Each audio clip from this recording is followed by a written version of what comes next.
న్యూజిలాండ్తో వరుస ఓటముల తర్వాత వైట్ వాష్ అయిన తర్వాత ఓటమి భారంతో ఉన్న టీమిండియా ఇప్పుడు ఆస్ట్రేలియాలో కీలకమైన సిరీస్ బోర్డర్ గవాస్కర్ సిరీస్ ఆడడానికి వెళ్ళింది.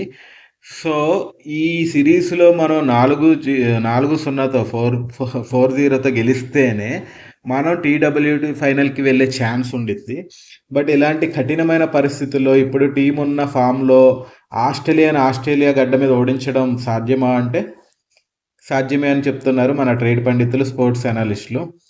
సో ఎందుకంటే 2018లో కూడా ఆస్ట్రేలియాని 2-1తో ఓడించాము. అలాగే 2021లో కూడా ఆస్ట్రేలియాని 2-1తో ఓడించాము.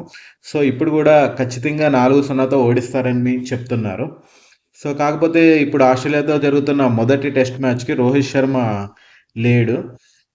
అలాగే మన శుభం గిల్ కూడా ఫీవర్ వల్ల తను కూడా తప్పుకున్నాడు. సో ఇద్దరు ఓపెనర్స్ లేకుండా సో టీం ఎంతవరకు రానిచ్చిద్ది అనేది చూడాలి. దాదాపు 3 సంవత్సరాల తర్వాత మన తెలుగువాడు టెస్ట్ టీంలో ఆడుతున్నాడు. అతని పేరు నితీష్ రెడ్డి. సో ఈరోజు జరిగిన మ్యాచ్లో నితీష్ రెడ్డి అద్భుతమైన పర్ఫార్మెన్స్ చేశాడు. తనే టాప్ స్కోరర్ అయ్యాడు.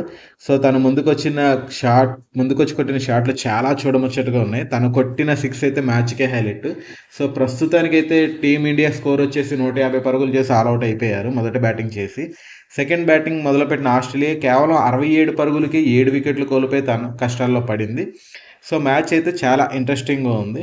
సో ఖచ్చితంగా సగర్వంగా మన ఇండియా టీము ఆస్ట్రేలియాలో ఓడించి కప్పుతో తిరిగి రావాలని, అలాగే టీడబ్ల్యూటీ ఫైనల్కి వెళ్ళాలని మనస్ఫూర్తిగా కోరుకుంటున్నాను. సో ఈ మ్యాచ్ అయితే చాలా రసవత్తంగా సాగుతుంది. ఈ మ్యాచ్లో ఖచ్చితంగా గెలవాలని కోరుకుంటున్నాను. ఎందుకంటే మొదటి మ్యాచ్ గెలిస్తే వచ్చే ఆ కాన్ఫిడెన్స్ లెవెల్సే వేరు. అది కూడా రోహిత్ శర్మ, శుభం గిల్ ఇలాంటి సీనియర్ బ్యాట్స్మెన్, ఓపెనర్ బ్యాట్స్మెన్స్ ఇలా లేకుండా గెలిస్తే, అది కుర్రోళ్ళు గెలిస్తే ఆ కాన్ఫిడెన్స్ అనేది ఇంకా నెక్స్ట్ లెవెల్లో ఉండిద్ది. సో చూద్దాము. All the best team India. మీరు న్యూజిలాండ్తో సిరీస్లో మా పరువు తీసేశారు. ఓటమి భారం అనేది ఇంకా గుండెలోంచి పోవట్లేదు.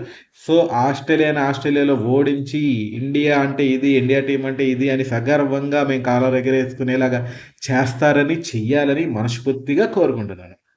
అదండి మ్యాటరు. తెలుసు కదా. నా పేరు కింగ్ సతీష్. వీడియో నచ్చితే లైక్ చేసి షేర్ చేయండి. ఉంటా మరి. బాయ్.